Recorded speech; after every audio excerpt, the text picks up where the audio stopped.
video. As you can see, I'm talking to you today just south of the Capitol Records building here on Hollywood and Vine. We did the pre-production for this third album just a couple of steps down the street here in Studio Alley. I'll be taking you over there to turn you on to that.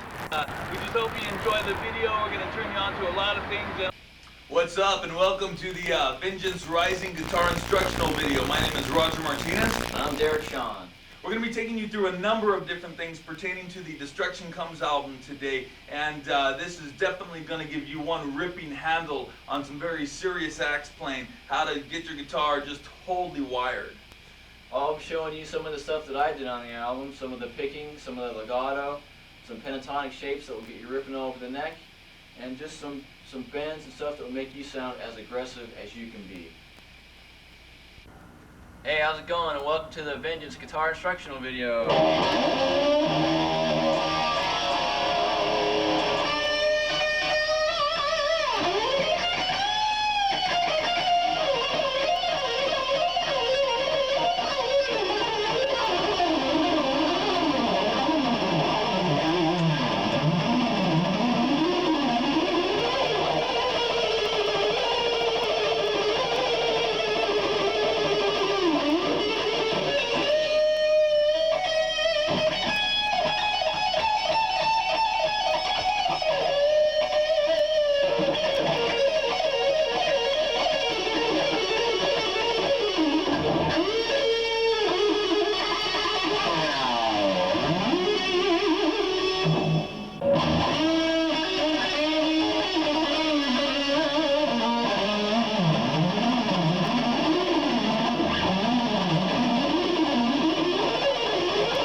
By the way, this is a holy day for some of our guests. I think semantically we should say it's an unholy day for some of your guests. An unholy day. Nicholas, what is the Werewolf Order? You represent the Werewolf Order. Yes, what is I founded the Werewolf Order in 1984 as a vanguard for the coming satanic century because we have been defined by Christians and our enemies for too long. Now Satanists are coming out of the underground to reveal what Satanism is in the media. We're putting out our own music, satanic music, truly satanic music, not this heavy metal crap that we've had saddled onto us. We don't like that sort of music at all. Satanic music would be in the tradition of composers like Richard Wagner, Rachmaninoff, the great classical composers.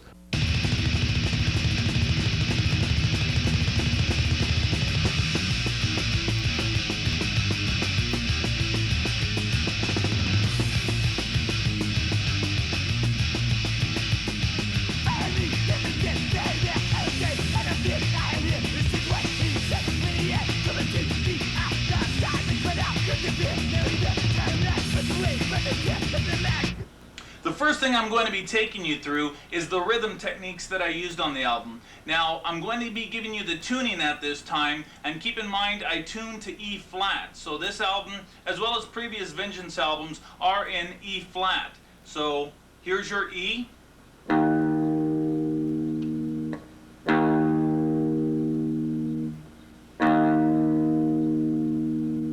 Your A.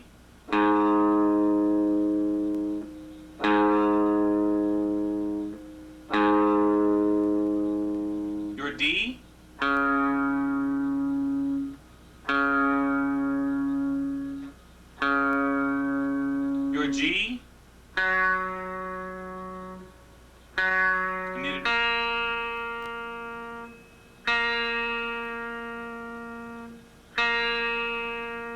and your high E.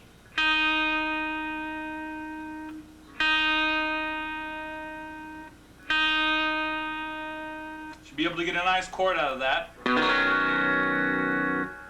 So in any case, the rhythm techniques that I used on this album, you'll be able to write into all of your songs, into much of the thrash, you know, in that vein of music. So basically, I'm going to go ahead and give you some close-ups in regards to the board, the way that I'm using my picking, the way that I'm using different accenting methods and things of this nature. So now, as you're learning these things, keep in mind that while you're actually rehearsing and practicing these things, you want to just be able to sit and comfortably be able to do this sitting down. You don't need to be performing while you're rehearsing and practicing.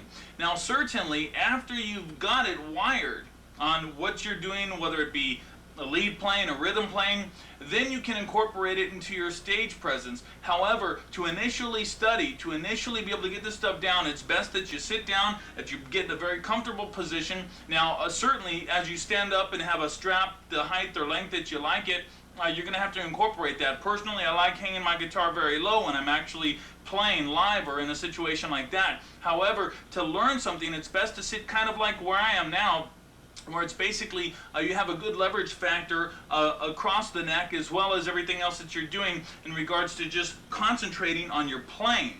Now, certainly, like I say, after you've got the things that you're doing sitting down, then you can stand up and you say, well, gee, this is a bit different. Well, certainly it is, and performing is a completely another ballgame, and that's why rehearsal is so important. So that way you can rehearse and know that you know now your dexterity is together, because dexterity is one of the key elements, meaning that when you first started playing, you might be a beginner, you might be intermediate right now, that your fingers weren't actually able to fluidly go across the board and things that you might be able to do it now. And some of you, if you're beginners, you might find it kind of difficult even sitting down to approach some of these things. However, you'll find it will become simpler and simpler as time goes on. And remember, it's not how many years you've played guitar, it's how many hours that you put in. Because people can play for 10 years, and then someone can play for 2 years but have put in more hours in those 2 years than someone did in 10. So it's really the hours that you practice. Your dexterity, meaning how your fingers are able to perform these different techniques and different playing methods, will become easier and easier as time goes on. So the thing is, once you get it sitting down, then you can stand up, adjust your strap to the height that you like it. Personally, I mean, for me, I like seeing performers who are able to hang their guitars pretty low and still achieve the same things.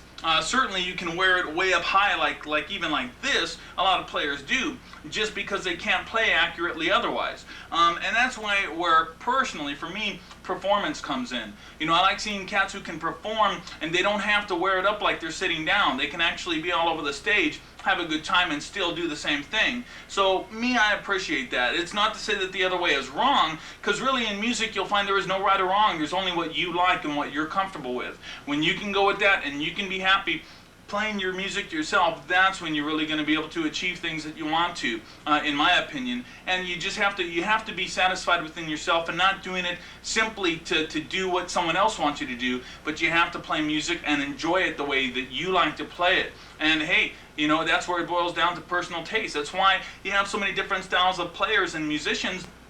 For instance, you might go find it like Slayer and those guys packed out, Madison Square Gardens, right? And yet, that same group of people wouldn't dare think about going and seeing Barry Manilow, but Barry Manilow will pack it out for 7 nights, you know what I'm saying? So, you know, it really boils down to you gotta play what you like playing and playing the style and the way that feels comfortable to you and something that you enjoy. And that's really, in my opinion, gonna make the difference for you as a player, where you can really enjoy what you're doing and have a good time doing it. You know, and certainly there's gonna be things that are gonna sway reasons why you do certain things, in your own playing, perhaps a particular style or something, and in regards to something that you enjoy or you see someone else doing and you say that, you know, that looks pretty cool and I dig that, and you can incorporate it. So certainly there's going to be certain variables there. However, really, I think you should really play what's comfortable to you. Me personally, like I say, I appreciate seeing people who put the time and effort in it to be able to perform as well as play good. Like I was saying on the video earlier, or rather later, at this point in time, I'm going to have to be doing some editing here. You know, there's a school not far from my house, and they pump out players who, and these guys are ripped, man. These guys are all good. But the thing is, many of them aren't performers, and many of them won't do anything with that simply because of that fact in this city anyway, in Los Angeles. And so, now I'm going to take you through alternate picking. This will show you how before the time is achieved in playing the rhythm pattern to that, before you get into the actual rhythm of that song. Now, for instance, that opening riff, you are using alternate picking, however, you're not translating down the strings, as we'll show you on the scale. I'll show you just after that initial riff on Before the Time. So, in any case, what it is it's basically back and forth picking that is simultaneous with the notes that you're playing. You know, and I'm always shaking that that last note, you know, giving that some vibrato there.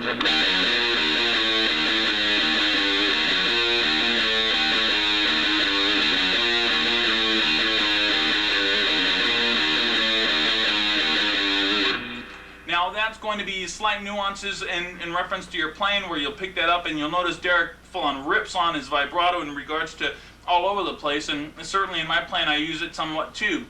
So in any case, on that particular riff, I'm going to go ahead and take you through that, as well as the riff that I'll just go ahead and show you now, but I do need to give you a close-up so that you can understand it in alternate picking back and forth, because it's really right here in the picking aspect that you want to keep in mind. See, you can do scales all over the place. Your picking technique is really going to make a big difference in regards to that. So, for instance, in this particular one that I use on the album,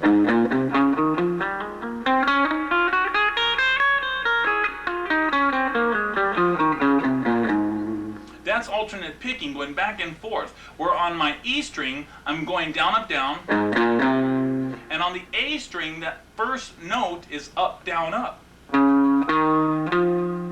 So you have...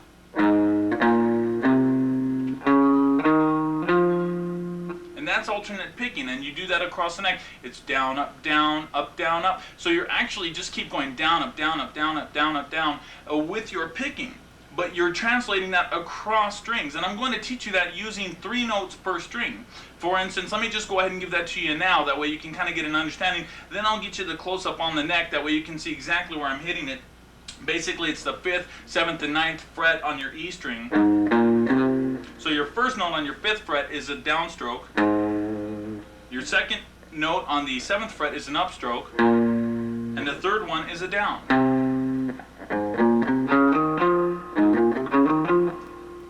Just translate that. You're always either down, up, down, up. You never do 2 downstrokes at once, or you never do 2 upstrokes at once. It's always back and forth. And those are the types of riffs that you can hear when you're just like even, if you want to speed them up a little bit, you hear, you know, so basically you can do that, and you'll hear Derek doing a lot of that, and he's extremely well at it. So basically you can take that across the neck, and even using the legato style playing. Now legato style, again, as you'll be pointed out several times I think in the tape, is hammer-ons and pull-offs, where you're actually hammering on to those notes, and where, for instance, if you hit your first note on your 5th fret, you hammer on the 7th and 9th. For instance, so you can hit each note beginning in that. On your E string, you hit the 5th and hammer on the 7th and 9th. And on the A string, you can hit a downstroke, like on legato. You use a lot of downstroke picks. You'll hit a downstroke on your 5th fret on the A string and hammer on the 7th and 9th.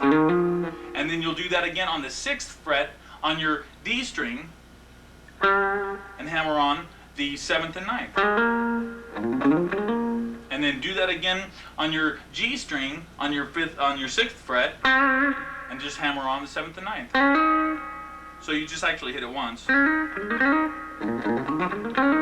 And then do that again on your 7th fret on the B string, and then hammer on the 8th and 10th. And I'll do this close up for you. And then again on your high E string, you're going to be hitting the 7th fret and then doing the 9th and 10th, not the 8th and 10th.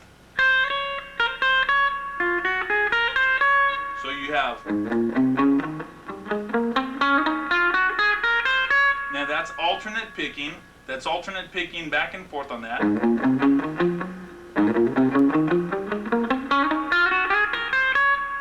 In any case, so when you you're doing legato, you just hit that first note and roll them off. You know, those pull-offs really sound really cool too when you're doing that, you know.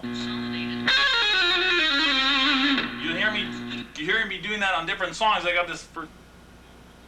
And one of the interesting things about legato playing is you can take a particular scale from anywhere on the neck, whether it be this one right here that we just were playing, and translate it to any part of the neck, and it can sound really cool.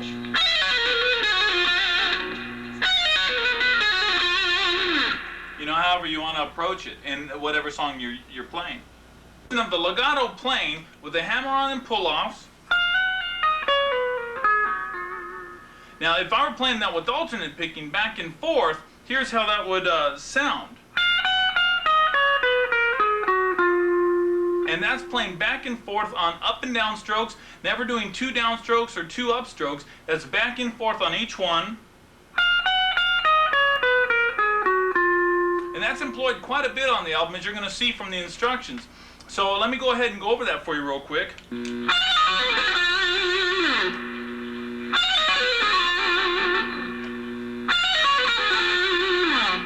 So basically you'll notice on the second times, on the second notes, I'm just hitting 1 downstroke. Shouldn't be looking at my neck in between the scenes, it slows me down. And that's using those hammer-ons and pull-offs.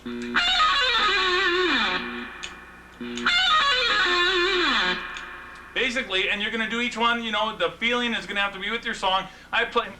So now I'm going to be taking you through alternate picking. I'm going to be taking you through playing each note, E, A, D, G, B, and E, on all strings back and forth, using a technique teaching you 3 notes per string to get you along a scale.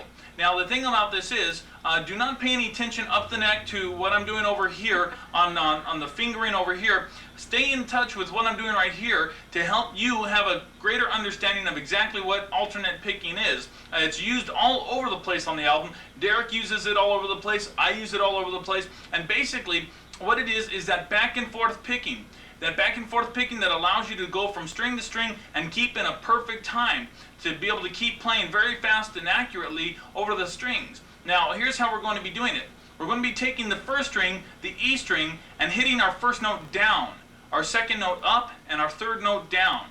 That'll basically be on the 5th, 7th, and 9th fret, as I showed you earlier. Basically down, up, down. Now I'm letting those strings ring out. Remember, in much rhythm, mute right here with this portion of your hand. You're able to mute the strings so that they're not ringing out, so that you're having a real accurate time, real accurate when you hear it.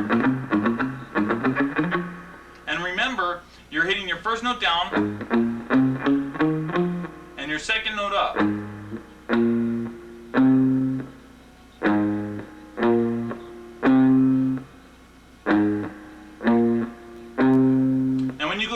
String, this string, since your last note on your E string was a downstroke, that being your last string, your first note on your A, which is on your 5th fret, will be up. So you got down, up, down on your E, and then up, down, up on your A.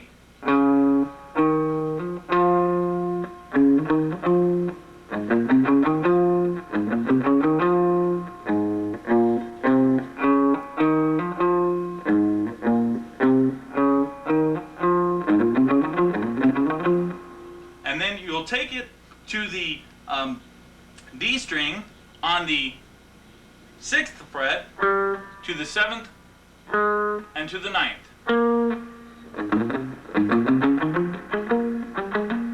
And then on your G string, you're going to be taking the exact same thing, 6th, 7th, and 9th.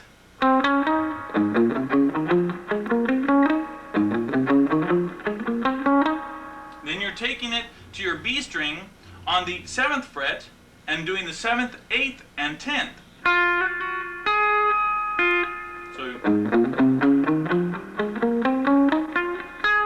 and on your E string, you're taking it to your 7th and 9th and 10th. So the point here isn't so much on the neck here, because I'm going to show you that in a minute just to make sure you've got it. But the fact of the matter is, notice on each time when you hit that, you're hitting back and forth. So I'll do it real slow. Let me do it for you one more time. Real slow, and I'm going to let them ring out just that way you can hear it, so that you can hear what's going on here.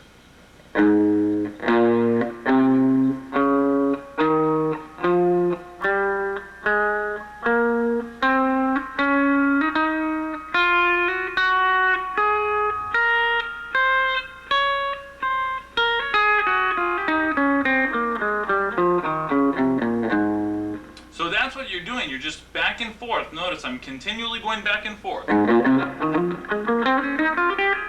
Huh.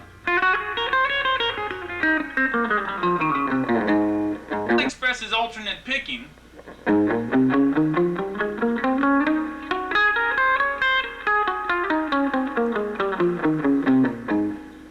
And that's also used all over the album. Now in rhythm playing, you're going to be using both the idea of the alternate picking in the sense that you're going to be playing back and forth very dramatically, very fastly, and your motion primarily is here in your wrist and in your fingers, where you're actually being able to accent with your fingers while giving the speed with your wrist. Your wrist is what's going to be keeping most of the speed, but your fingers will allow you to give particular accents that you want on particular strokes. You'll notice I'm doing this all over the album. So basically, for instance, if you're hitting, using the muting with your palm on the string area right here to mute to make sure you have a clean sound, and you can release slightly when you want on different accents, you'll hear it sounding something like this.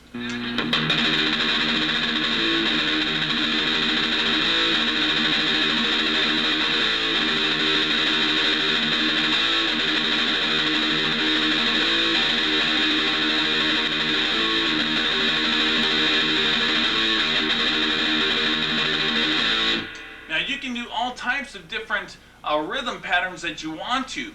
Certainly there's even like triplets where you're using that alternate picking, where you're using that down, down, you know, and a lot of downstroking you'll find I do in my particular rhythm style.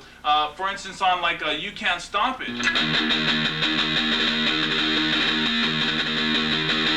You know, where I'm hitting that constant downstroke, you know, and literally some people will say, well, that can be achieved by going back and forth.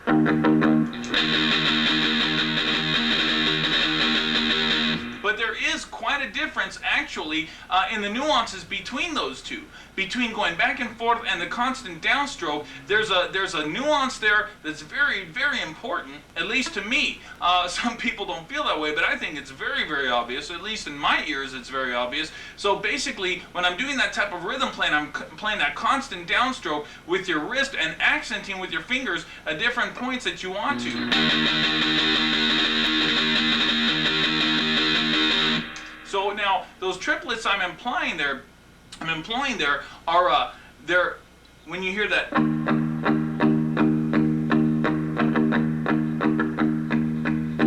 now I'm accenting especially on those last two notes too. So that triplet is, you're hearing 1, 2, 3. So you're hearing 1, 2, 3, 4. So you're hearing that. When I'm implying those triplets, those 3, 1, 2, 3, 1, 2, 3, you know? That's all a triplet is, but it can give some really tasty sound to a rhythm pattern. For instance, when you're doing that.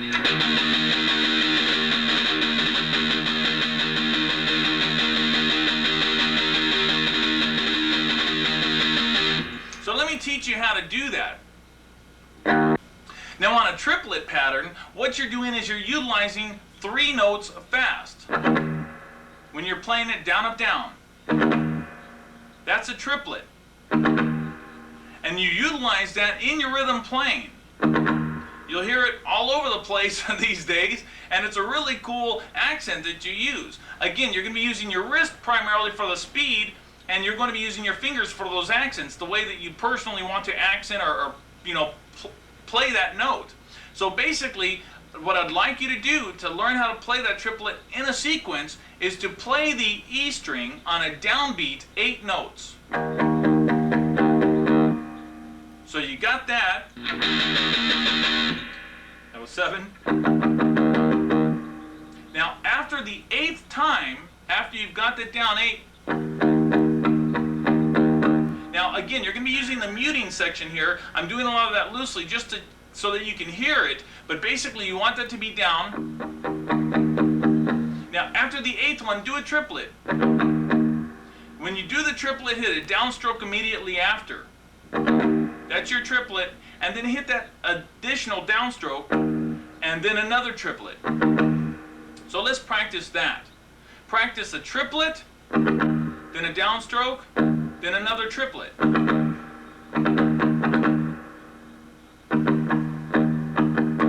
So let me do that for you real slowly so that you can understand. It's down, up, down, to a downstroke, to a down, up, down. It's down, up, down, to a downstroke, to down, up, down.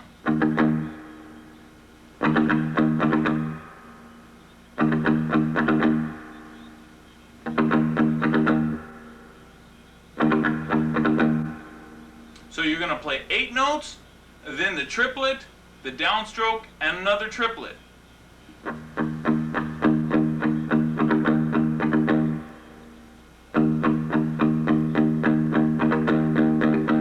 Let's do it.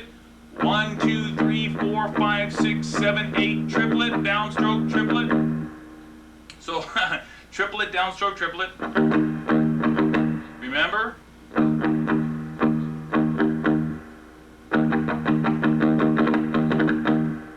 And after that last triplet, you can hit another downstroke, getting back into the other riff.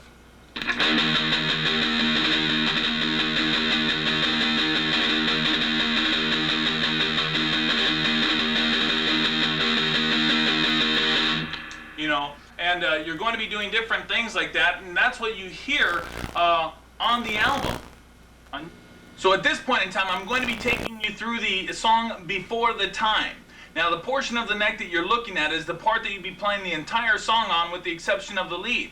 So at this point, I'll go through the opening for it. Remember that you're playing your E string, as you'll hear on the album, with that picking technique that I showed you, back and forth in the rapid picking using the muting part of your palm, using the muting back down here. We don't need to go back to that. But using that and keeping your index finger here on your 2nd fret on the A string, so that you have that E for the accents as you need them. But basically you want to use your muting and to be able to use that open E when you're using the muting and the open E for the intro, as you hear on the album.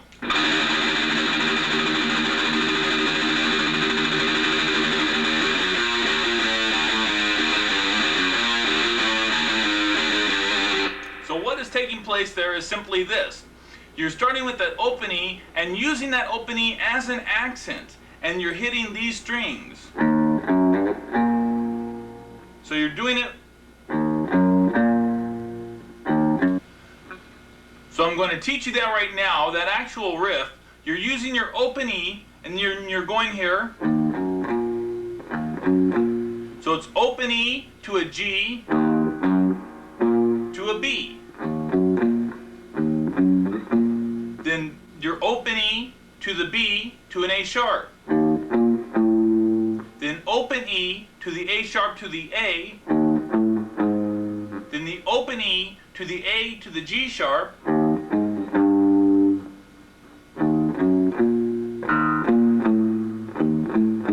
Use your muting or you'll get those extra notes.